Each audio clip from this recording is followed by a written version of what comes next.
Praise the Lord, shalom, hallelujah. Jesus loves us so much. ఈరోజు పరిశుద్ధ గ్రంథం నుండి లూకా సువార్త 15వ అధ్యాయం 11వ వచనం నుండి కొన్ని వచనములు ధ్యానిద్దాం. మీ అందరికీ తప్పిపోయిన కుమారుడు గురించి తెలుసు కదండి. తను ఏం చేశాడు? తండ్రిని తన ఆస్తిని అడగడం జరిగింది. కానీ తండ్రి ఇవ్వకుండా లేరు కదా.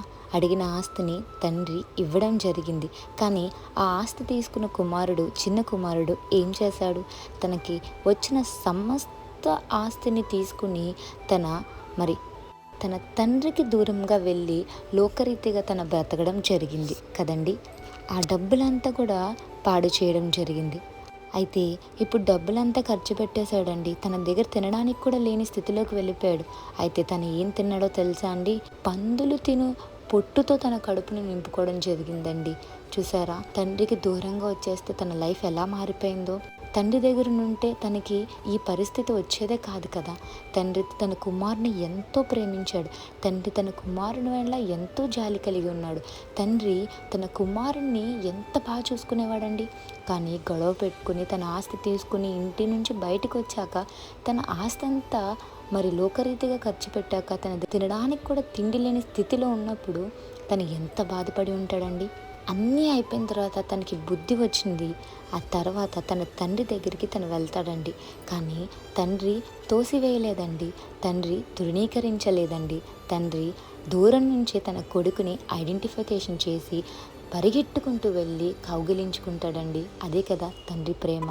ఇది ఎందుకు చెప్తున్నానంటే, పరలోకపు తండ్రి కూడా మీ ఎడల అంతే ప్రేమ కలిగి ఉన్నారనుకుంటున్నారా? అంతకంటే ఎక్కువ ప్రేమ కలిగి ఉన్నారండి. మీరు తప్పు చేసి దేవునికి దూరంగా వెళ్ళిపోయారనుకో, ఒక సిచ్యువేషన్లో మీరు ఏమీ లేని స్థితిలో ఉంటారు. అప్పుడు ఏసై గుర్తొస్తారండి మీకు. ఎందుకు ఈ మాట చెప్తున్నానంటే, ఏసైతో ఉంటే మీకు శ్రమ రాదు అనుకోవద్దు, వస్తుంది. కానీ ఆ శ్రమ నుంచి బయటికి తెచ్చగలిగిన శక్తి ఏసైకి ఉందండి. కానీ ఏసైకి మీరు దూరంగా వెళ్ళిపోతే ఈ తప్పిపోయిన కుమారుల్లాగే మీ జీవితం కూడా అవుతుందండి. ఏసైని నమ్మండి. ఏసై చేయి విడిచిపెట్టద్దండి.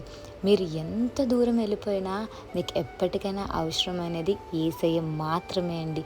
తిరిగి వస్తే మనుషుల్లాగా ఏసై తోసివేయరండి. మనుషుల్లా ఏసై తృణీకరించారండి. మనుషుల్లాగా ఏసై ప్రేమించరండి.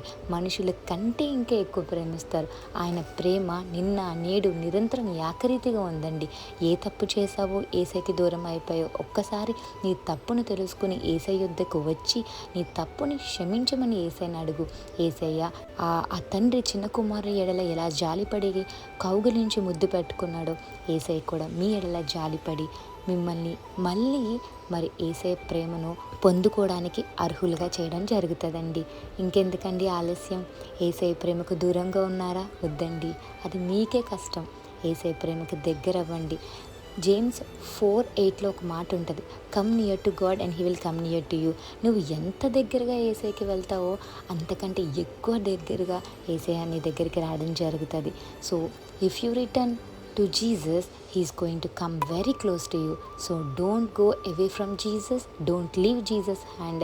If you leave also, he is not going to leave your hand, because he holds your hand for a purpose, for a plan. He is not going to leave your hand. He is going to lift your hand. He want to keep you in a high position, and he want to bless you wherever you are going and wherever you are. Jesus loves you so much. Have a blessed day in Christ Jesus. He just loves you so much. Amen.